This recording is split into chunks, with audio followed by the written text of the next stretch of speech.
Fast forward recap में आपका स्वागत है। 2054 में निफ्लहेम ग्रह पर मिकी एक गहरी दरार के अंदर बर्फ से ढका हुआ जागता है। उस समय उसे एक जहाज दिखाई देता है और वह अपने दोस्त टिमो को बुलाता है, जो मिकी को जीवित देखकर हैरान रह जाता है।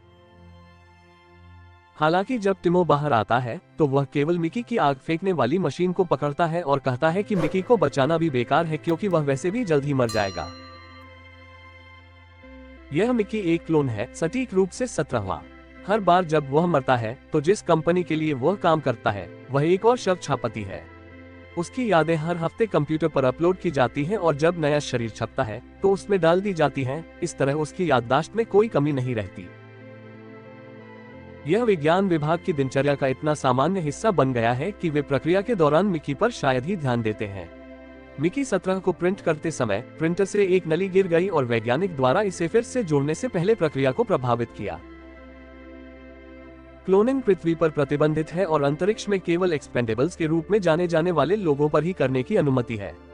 मिकी एक खर्चीला व्यक्ति है, जिसका मतलब है कि उसे जोखिम की परवाह किए बिना खतरनाक काम करने के लिए भेजा जाता है क्योंकि वे बस एक और बना सकते हैं।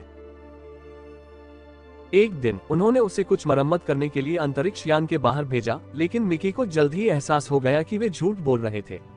मशीन ठीक थी, वे वास्तव में चाहते थे कि वह विकिरण के संपर्क में आए और धीरे धीरे मरते समय वह जो कुछ भी महसूस करता है उससे साझा करे। अचानक एक औजार गिरा और उसका हाथ कट गया, जिसे वैज्ञानिकों ने अच्छा पाया। उन्होंने जो अगला मिकी छापा था उसके पास जीने के लिए सिर्फ 15 मिनट बचे थे, इसलिए वैज्ञानिकों ने नमूने लेने पर ध्यान केंद्रित किया, जिससे डॉक्टर डोरोथी ने खास बताया। ये धरती पर 4 साल पहले शुरू हुआ था। मिकी टीमो का सबसे अच्छा दोस्त था, जिसने उसे मैक्रोन स्टोर खोलने के लिए कुछ संदिग्ध लोगों से ऋण लेने के लिए राजी किया। व्यवसाय अच्छा नहीं चला और जल्द ही खतरनाक लोग भुगतान मांगने के लिए दोनों का पीछा करने लगे। टीमो और मिकी ने भागने की कोशिश की, लेकिन उन लोगों ने विशेष हथगोले फेंके जिससे वे बेहोश हो गए। जब वे जागे तो उनकी मुलाकात माफिया बॉस डेरियस से हुई, जिसे अपने शिकार के शवों को चेनसो से काटने में मजा आता था। दोस्तों को समझ में आ गया कि अगर उन्हें पैसे नहीं मिले तो वे भी मर जाएंगे। इस तरह उन्होंने धरती छोड़ने का फैसला किया। मिकी ने कॉलोनी अभियान के लिए आवेदन किया, हालांकि लाखों लोग भी आवेदन कर रहे थे। अभियान का नेतृत्व पूर्व कांग्रेसी केनेथ ने किया था, जो अपने पिछले 2 चुनाव हार गए थे। उनके पास बहुत से कट्टर समर्थक थे जो उनके लिए कुछ भी करने को तैयार थे, और इसी वजह से उन्हें एक खास धार्मिक निगम से बड़ी प्रायोजन राशि मिली। टीमों के लिए अभियान में जगह पाना आसान था क्योंकि किसी तरह उसे पायलट के तौर पर लर्नर परमिट मिल गया था। मिकी के पास कोई योग्यता नहीं थी, इसलिए उसने आवेदन में एक्सपेंडेबल को चुना, बिना पढ़े कि वह किस बारे में है। कंपनी के एक प्रतिनिधि ने मिकी को एक्सपेंडेबल के बारे में बताते हुए उसे एक टूर कराया। प्रिंटर ने अंतरिक्ष यान से सभी जैविक अपशिष्ट जैसे भोजन के बचे हुए हिस्से, मानव मल और यहाँ तक कि मृत शरीर को भी नए क्लोन प्रिंट करने के लिए लिया। हालांकि मिकी उसकी आकर्षक गंध से अविश्वसनीय रूप से विचलित था, इसलिए उसने मुश्किल से उसकी कही एक भी बात सुनी। महिला ने उसके माथे पर दाने को हटा दिया ताकि यह हर कॉपी पर न हो, और फिर उसने मिकी को शुरुआती स्कैन के लिए मशीन में भेज दिया। फिर उसने उसकी यादों का बैकअप बनाया, जो एक ईंट में संग्रहित थी।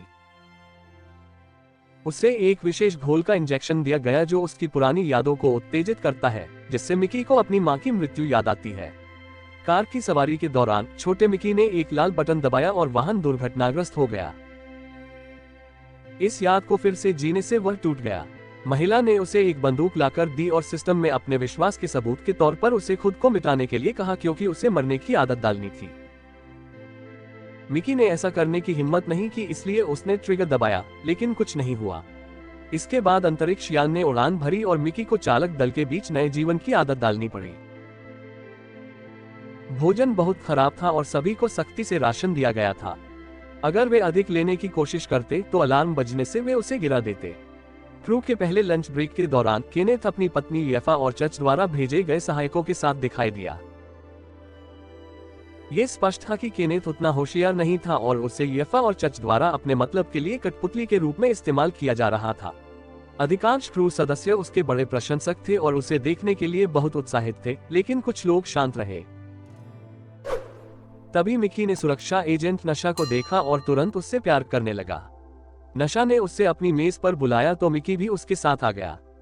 उसने अपना खाना उसके साथ साझा किया और वे तुरंत एक दूसरे के करीब आ गए। उसी समय केनेथ ने दूसरे ग्रह पर पहुंचकर अपना समाज शुरू करने के अपने मिशन के बारे में एक बड़ा भाषण दिया। चूंकि ऐसी कॉलोनी बनने तक राशन सीमित रहेगा, इसलिए केनेथ नहीं चाहते थे कि वे जरूरत से ज्यादा कैलोरी बर्बाद करें, इसलिए उन्होंने सभी शरारती संभोग पर प्रतिबंध लगा दिया। लोगों ने इसे अच्छी तरह से स्वीकार नहीं किया, इसलिए उन्होंने उन्हें आश्वासन दिया कि एक बार जब वे किसी ग्रह पर पहुंच जाएंगे तो वह संभोग प्रोत्साहन अभियान शुरू करेंगे। उनके प्रशंसक उन्हें एक नायक के रूप में देखते थे, लेकिन नशा और मिकी को इस नियम की परवाह नहीं थी और वे गुप्त रूप से गंदे काम करने लगे। अपने खाली समय में वे अपनी स्थिति की योजना बनाते और बाद में उन्हें फिर से निभाने के लिए उन्हें संख्याएं देते। क्रू के सदस्य हमेशा मिकी से यह पूछने पर जोर देते थे कि मरना कैसा होता है, जिससे वह असहज हो जाता था। एक दिन नशा ने उन्हें गोली मारने की धमकी दी ताकि वे पता लगा सके। इससे कैफेटेरिया में लड़ाई हो गई और सुरक्षा कर्मियों ने उन सभी को रात पिंजरे में बिताने को कहा। मिकी का राशन भी आधा कर दिया गया। जब काय और जेनिफर जैसी महिलाएं मिकी से दोस्ती करने के लिए उसके पास बैठने की कोशिश करती, तो नशा जल्दी से बीच में आकर उन्हें याद दिला देता कि वह किसी के साथ है। आखिरकार जहाज निफ्लहेम पहुंचा और मिकी को बिना हेलमेट के ही क्षेत्र में मौजूद सभी वायरस को इकट्ठा करने के लिए भेज दिया।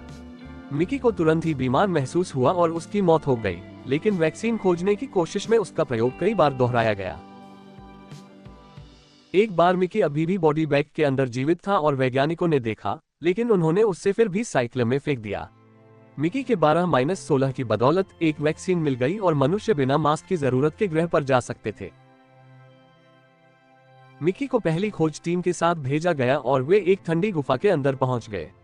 काय ने दीवार में एक छेद देखा और कुछ कीड़े जैसे जीव देखे। उनमें से एक ने उस पर कूदने की कोशिश की और जब वह भागने लगी तो छोटे एलियन ने उसका पैर पकड़ लिया। टीम के एक सदस्य ने गोली चलाई और सभी एलियन को डराकर भगा दिया। फिर समूह ने बाहर निकलने का रास्ता बनाना शुरू किया, लेकिन जेनिफर ने अपने ऊपर एक प्राणी की आवाज सुनी तो वह स्तब्ध रह गई। उसने उस पर गोली चलाई और बर्फ को तोड़ दिया, जो टूटकर बिखर गई और उसे कुचलकर मर गई। बाद में अंतरिक्ष यान में केनेथ मिकी पर चिल्लाता है कि वह जेनिफर की जगह न मरे, क्योंकि वह इसके लिए ही बना था। उन्होंने जीवों की फुटेज भी देखी और उन्हें क्रीपर्स नाम दिया। मिकी का राशन फिर से आधा कर दिया गया और उसकी शिफ्ट दोगुनी कर दी गई। उन्होंने उसे क्रीपर के नमूने लाने के लिए भेजा और टिमो उसके पास खाना लाने के लिए उड़कर आया। एक दोपहर मिकी ने कुछ पतली बर्फ पर पैर रखा जो टूट गई और वह दरार में गिर गया। टिमो के चले जाने के बाद एक विशाल क्रीपर मिकी को ढूंढता है और उसे घसीटकर ले जाने लगता है। जल्द ही सभी बच्चे उसे घेर लेते हैं और खेल खेल में उसकी उंगलियां कुतरने लगते हैं। माँ क्रीपर उसे खींचकर दरार से बाहर निकालती है और उस पर कुछ आवाजें निकालती है जिसे मिकी दोहराता है। वह जीवों को घूरता है और निष्कर्ष निकालता है कि क्लोन इतने घिनौने हैं कि एलियंस भी उन्हें खाना नहीं चाहेंगे। फिर मिकी एक कंपनी के ट्रक को गुजरते हुए देखता है। वह मदद के लिए चिल्लाने की कोशिश करता है, लेकिन वे उससे नहीं सुनते, इसलिए मिकी तब तक भागता है जब तक वह वाहन के ऊपर चढ़ने में कामयाब नहीं हो जाता। जब वह जहाज पर वापस आता है तो मिकी अपने कमरे में जाता है और अपने बिस्तर पर लेट जाता है, केवल ये पता लगाने के लिए कि मिकी 18 पहले से ही छप चुका है और वहां भी है। 17 घबरा जाता है क्योंकि गुणक अवैध है और 18 उसे बेहोश करने के लिए उस पर एक वजन फेंकता है। कई लोगों के साथ समस्या तब शुरू हुई जब क्लोनिंग विधि की खोज की गई थी। नैतिकता समिति क्लोनिंग के दुरुपयोग के बारे में चिंतित थी, खासकर तब जब एलन नामक विज्ञान टीम के एक सदस्य पर संदेह था कि वह शहर में बेघर लोगों की सभी मौतों के पीछे का आदमी है, लेकिन एलन के पास एक बढ़िया बहाना था। आखिरकार पुलिस को एलन के घर पर छापा मारने की अनुमति मिल गई और पता चला कि उसने अपराध करने के लिए गुप्त रूप से खुद का क्लोन बनाया था और साथ ही साथ उसका एक बहाना भी था। जब उन दो एलन से पूछताछ की जा रही थी, तब तीसरा एलन अभी भी सड़कों पर आवारा लोगों की हत्या कर रहा था। उस एलन को भी पकड़ लिया गया और इस बात पर बड़ी बहस हुई कि उस अनोखी स्थिति में कानून को कैसे लागू किया जाए। चर्च ने कई लोगों के खिलाफ बात की, कहा कि एक ही आत्मा का केवल एक ही शरीर होना चाहिए। हालांकि विज्ञान टीम ने सोचा कि इस तकनीक के लिए आवेदन न खोजना बेकार होगा। केनेथ ने इस बहस में शामिल होकर बताया कि उनका मानना है कि मुद्रित शरीर पाप है, लेकिन वे उनका उपयोग अधिक अच्छे के लिए कर सकते हैं। इसी तरह उन्होंने व्यय योग्य कार्यक्रम की शुरुआत की, एक ऐसा कानून प्रस्तावित किया जो प्रति ग्रह केवल एक व्यय योग्य रखेगा और यदि कभी भी कई क्लोन हुए तो हर क्लोन को मारने का वादा किया। वर्तमान में 17 जागता है और पाता है कि 18 उसे एक गाड़ी के अंदर ले जा रहा है। उसे याद आता है कि नशा ने उसे बताया था कि हर मिकी थोड़ा अलग होता है और 18 ज्यादा हिंसक लगता है। जब वे साइकिल रूम में पहुंचते हैं तो 17 पीछे से 18 पर हमला करने की कोशिश करता है, लेकिन 18 उसे देख लेता है और उसे पीटना शुरू कर देता है। 17 को साइकिल होल के सामने धकेल दिया जाता है और वह एक डील ऑफर करता है, वे अपनी शिफ्ट को विभाजित कर सकते हैं और बारी बारी से मर सकते हैं। 18 को एहसास होता है कि 17 मरने से डरता है और उसे समझ में नहीं आता कि क्यों, क्योंकि वह पहले ही कई बार मर चुका है।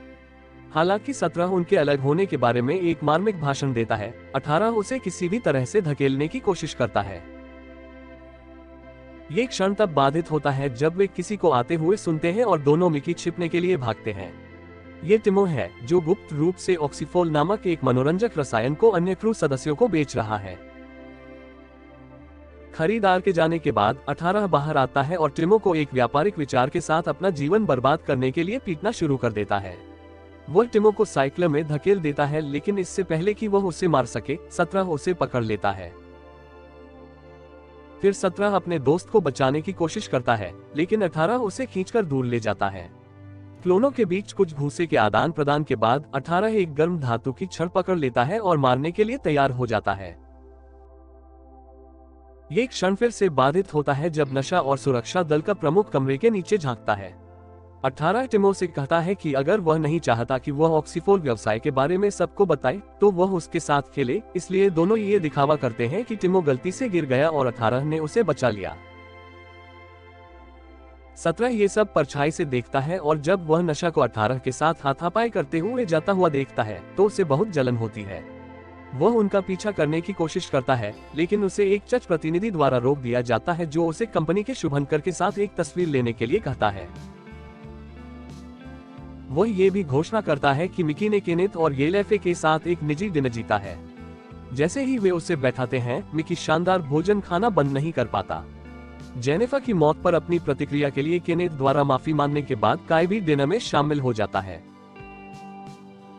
दंपत्ति जेनिफर की मौत के लिए उससे माफी मांगते हैं और उसे अपनी भविष्य की योजना के बारे में बताते हैं। वे चाहते हैं कि कॉलोनी में सिर्फ शुद्ध रक्त हो और काय उस विवरण में फिट बैठती है, इसलिए वे चाहते हैं कि वह बच्चे पैदा करे। अन्य कॉलोनियां चिप्स और गर्भाधान शिशु भ्रूण का उपयोग करती हैं, लेकिन वे उस पद्धति को स्वीकार नहीं करते हैं। अचानक मिकी ने फर्श पर उल्टी कर दी और विज्ञान टीम तुरंत कमरे में भागी। उन्होंने मिकी की गर्दन पर उभरे दाने को देखा और निष्कर्ष निकाला कि मांस पर प्रायोगिक वृद्धि हार्मोन के कारण ऐसा हुआ है। विज्ञान टीम एक विशेष दवा विकसित कर रही थी और उन्होंने मिकी को इसका इंजेक्शन लगाया, लेकिन वह तब तक लड़खड़ाता रहा जब तक कि वह असहनीय दर्द से गिर नहीं गया। केनेथ को लगता है कि उसे मारना ज्यादा मानवीय होगा और येलेफे खून के धब्बों से बचने के लिए अपना कालीन हटा देती है। काय को लगता है कि यह पागलपन है कि मिकी के साथ ऐसा व्यवहार किया जा रहा है, लेकिन केनेथ उसे याद दिलाता है कि मिकी सिर्फ एक प्रयोग है। मिकी गोली न मारे जाने के लिए कहता है क्योंकि वह बेहतर महसूस कर रहा है और काय उसे ले जाता है। काय के कमरे में मिकी ने कुछ तस्वीरें देखी जिनसे पता चलता है कि काय और जेनिफर डेट किया करते थे। काय मिकी से पूछती है कि मरना कैसा होता है, क्योंकि वह जानना चाहती है कि जेनिफर के लिए कैसा था। मिकी मानता है कि यह डरावना है और उसे इससे नफरत है। फिर काय उससे प्यार करने की कोशिश करता है, लेकिन मिकी घबरा जाता है और भाग जाता है। जब वह अपने कमरे में पहुंचता है तो नशा तुरंत उसे 17 के रूप में पहचान लेती है, जिसका मतलब है कि 18 ने उसे पहले ही बता दिया है। वह पागलों की तरह हंसते हुए अपनी लिपस्टिक से क्लोन की छाती पर नंबर बनाती है। 18 भी ज्यादा दोस्ताना है और 17 को एक खाली बोतल दिखती है जो पुष्टि करती है कि उन्होंने ऑक्सो को पूरा पी लिया है। क्लोनों के बीच बहस शुरू हो जाती है, लेकिन नशा उन्हें रोकती है और कहती है कि वे काम और खाना साझा कर सकते हैं। फिर नशा क्लोनों को बिस्तर पर ले आती है ताकि वे एक साथ शरारत कर सकें। जैसे ही तीनों मस्ती करने लगते हैं, काय कमरे में चली जाती है और सब कुछ देख लेती है। बिना कुछ कहे वो बाहर चली जाती है और नशा उसके पीछे भागता है। क्लोन टीवी देखते हैं जिसमें केनेथ अपने वैज्ञानिकों से एक हास्यास्पद टॉक शो पर बात कर रहा होता है। 18 स्क्रीन पर अपना ड्रिंक फेंकता है और 17 द्वारा डिनर के दौरान हुई घटना के बारे में बताने पर वह और भी क्रोधित हो जाता है। वह नशा की बंदूक पकड़ता है और कमरे से बाहर निकल जाता है, केनेथ को मारने के लिए तैयार हो जाता है। इस बीच नशा काय के पास पहुंचता है, जो मल्टीपल की रिपोर्ट करना चाहता है क्योंकि वे अवैध हैं। काय समझाती है कि अगर नशा उसे मिकी देने के लिए राजी हो जाए तो उसे चुप कराया जा सकता है, लेकिन नशा भड़क जाती है और कहती है कि मिकी कोई खिलौना नहीं है जिसे सभी के बीच बांटा जाए। उनकी बहस तब बाधित होती है जब 18 भागता है और 17 उसके पीछे आता है और महिलाओं को बताता है कि 18 के पास बंदूक है। कैफेटेरिया में एक लेजर मशीन एक बड़ी चट्टान को आधे में काट रही है ताकि अंदर का काला हीरा दिखाई दे। 18 भीड़ में छिप जाता है और गोली चलाने के लिए तैयार हो जाता है, लेकिन केनेथ के एक प्रशंसक द्वारा उसे पकड़ लिया जाता है। उसी समय चट्टान से एक लता निकलती है और सभी लोग घबरा जाते हैं। लोग भागने लगते हैं जबकि केनेथ एक मेज पर चढ़कर नसबंदी और राक्षस को जिंदा पकड़ने के आदेश चिल्लाता है। वैज्ञानिकों ने खतरनाक सूट पहन लिए और बिना किसी लाभ के क्रीपर के पीछे दौड़ना शुरू कर दिया। केनेथ फिर 17 को कमरे में प्रवेश करते देखता है और उसे पीछा करने के लिए कहता है। जब क्रीपर भागना बंद कर देता है तो 17 उन आवाजों को दोहराने की कोशिश करता है जो उसने पिछले दिन सुनी थी, जिसे डोरोथी ने नोटिस कर लिया। इस बीच 18 बंदूक को वापस ले लेता है और गोली चलाता है, लेकिन 17 और नशा उसे पकड़ लेते हैं। गोली केनेथ के गाल को खरोंचती है और हीरे में छेद कर देती है। जब केनेथ मल्टीपल के बारे में शिकायत करने की कोशिश करता है तो एक दूसरा रेंगने वाला जानवर बाहर निकलता है और केनेथ के चेहरे पर चिपक जाता है। काय और दूसरे गार्ड्स ने गोलियां चलाई और क्रीपर को तब तक गोली मारी जब तक कि सिर्फ गू ही नहीं रह गया, जबकि वैज्ञानिक पहले जीव को पकड़ लेते हैं। बच्चे की चीखें बड़ी मां को सुनाई देती हैं। कुछ मिनट बाद नशा और क्लोन पिंजरों में बंद हो जाते हैं। क्रीपर्स को लेकर बहस शुरू हो जाती है और 17 बताता है कि दरार में क्या हुआ था और कहता है कि क्रीपर्स उससे बहुत घृणा करते थे। हालांकि नशा उसे सही करते हुए कहता है कि रेंगने वालों ने वास्तव में उसे बचाया और उसे विदा किया। अचानक एक बैग सो रहे गार्ड के सिर पर आकर गिरता है। ये टिमो का बैग निकलता है, जो बिना किसी परेशानी के अंदर घुस जाता है क्योंकि गार्ड उसका ग्राहक है। टिमो 17 को अपने दरवाजे पर मिला एक पत्र दिखाता है जिसमें बताया गया है कि डेरियस के आदमी अंतरिक्ष में उनका पीछा कर रहे हैं। अगर टिमो उसे मिकी को चेनसॉ से टुकड़ों में काटते हुए वीडियो भेजे तो डेरियस पैसे देने को तैयार है। जब गार्ड कैमरा सेट करता है तो टिमो रोता है और 17 से उसे बचाने के लिए कहता है क्योंकि वह वैसे भी मरने वाला है। चूंकि काय टिमो को उसकी नाटकीयता के लिए बुलाता है, टिमो भीख मांगना बंद कर देता है और गार्ड से 17 को टेस्ट करने के लिए कहता है। 18 टिमो से कहता है कि उससे 17 के बजाय उसे ले जाना चाहिए क्योंकि उसके पास दर्द सहने की अधिक क्षमता है, लेकिन पहले वह कुछ ऑक्सोफोल मांगता है। जब गार्ड उसे अपना देने के लिए करीब आता है तो 18 उसकी कलाई पकड़ लेता है और उसके सिर को सलाखों से टकरा देता है। उसी समय नशा उसकी बंदूक चुराकर नीचे गिर जाती है। फिर वह सेल से भागने के लिए गार्ड की चाबियां लेती है और चेनसो को पकड़ लेती है और टिमो को मारने के लिए तैयार हो जाती है। उस समय वे जेके को मिल जाते हैं और सभी को फिर से गिरफ्तार कर लिया जाता है। जब समूह गलियारों से गुजरता है तो 17 को एहसास होता है कि नशा हमेशा उसकी रक्षा करती थी, जैसे उस समय जब उसने एक खतरनाक सूट मांगा था ताकि वह उससे एक बहुत ही जहरीले प्रयोग के दौरान आराम दे सके। जब समूह सामने की खिड़कियों तक पहुंचता है तो उन्हें पता चलता है कि सभी लताएं अब अंतरिक्ष यान को घेर रही हैं। वैज्ञानिक रोते हुए बच्चे को भी ले जा रहे हैं और जब डोरोथी 17 को देखती है तो वह कैफेटेरिया में उसके द्वारा की गई आवाजों की नकल करती है, जिसे वह दोहराता है। वह सोचती है कि यह एक वास्तविक भाषा है और वह इसके लिए एक अनुवादक विकसित कर सकती है। सभी को साइक्लर रूम में ले जाया जाता है जहां येलेफा एक नया सॉस बनाने के लिए बच्चे की पूंछ काट देती है। केनेथ 18 के गालों पर निशान लगाने के लिए एक जलती हुई धातु की छड़ का उपयोग करता है ताकि वह क्लोनों में अंतर कर सके। फिर वह एक वैज्ञानिक से ईंट से पूरा मेमोरी बैकअप डिलीट करवाता है। चूंकि वह रेंगने वालों के बारे में शिकायत करता है, इसलिए नशा कहता है कि रेंगने वाले मूल निवासी हैं और मनुष्य एलियन हैं, जबकि जीवों ने मिकी को बचाया। हालांकि केनेथ हंसता है क्योंकि वह बताता है कि रेंगने वालों ने उसे नहीं खाया क्योंकि वह कचरा भोजन है। डोरोथी भी बोलती है, कहती है कि उसकी टीम एक अनुवादक विकसित कर रही है। टेबल पर बैठा बच्चा केनेथ पर थूकता है, जो जवाब में एक हॉट रॉड फेंकता है, लेकिन असफल रहता है। केनेथ उन बातों के बारे में चिल्लाना शुरू कर देता है जो समझ में नहीं आती और नशा उसे अपमानित करने के लिए चिल्लाती है। गुस्से में केनेथ ने बच्चे को साइक्लर होल के ऊपर लटका दिया और रस्सी का दूसरा सिरा नशा पर फेंक दिया, जिससे बच्चे को बचाने के लिए उसे अपने दांतों से पकड़ना होगा। जेके अपने एक आदमी से कहता है कि वह अपने चश्मे पर छिपे कैमरे से ये सब रिकॉर्ड करे। केनेथ चाहता है कि सभी रेंगने वाले जीवों को गैस से मार दिया जाए, लेकिन येलेफे के पास एक बेहतर उपाय है। क्लोनों की पीठ पर विस्फोटक रखे जाते हैं और केनेथ को उन्हें विस्फोट करने के लिए 2 बटन मिलते हैं। येल्फा चाहता है कि वे जितने ज्यादा हो सके उतने क्रीपर टेल काट दें और जो पहला मिकी 100 वापस लाएगा वह जीत जाएगा। जीतने वाला जिंदा बच जाएगा और हारने वाला मारा जाएगा। बाहर निकलते समय 17 का कहना है कि यह कार दुर्घटना की सजा है। हालांकि 18 का कहना है कि कार में खराबी है और बटन दबाना एक संयोग था, इसलिए उन्हें अपनी मां की मौत के लिए खुद को दोषी नहीं मानना चाहिए। डोरोथी ने लड़कों को प्रवेश द्वार पर पकड़ लिया और उन्हें एक प्रोटोटाइप अनुवादक दिया। दोनों रेंगने वाले पौधों की भीड़ में तब तक खोज करते हैं जब तक कि उन्हें मां नहीं मिल जाती, जो अब मिकी को समझती है।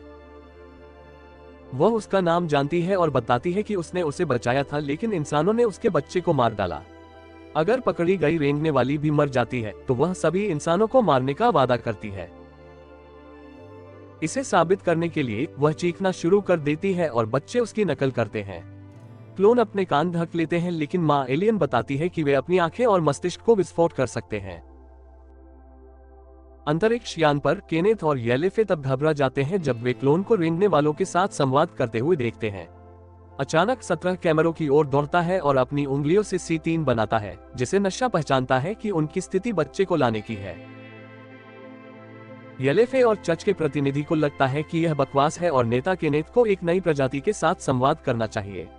जबकि केनेथ एक बड़े प्रवेश के लिए तैयार हो जाता है, 17 मां से वादा करता है कि नशा बच्चे को लाएगी।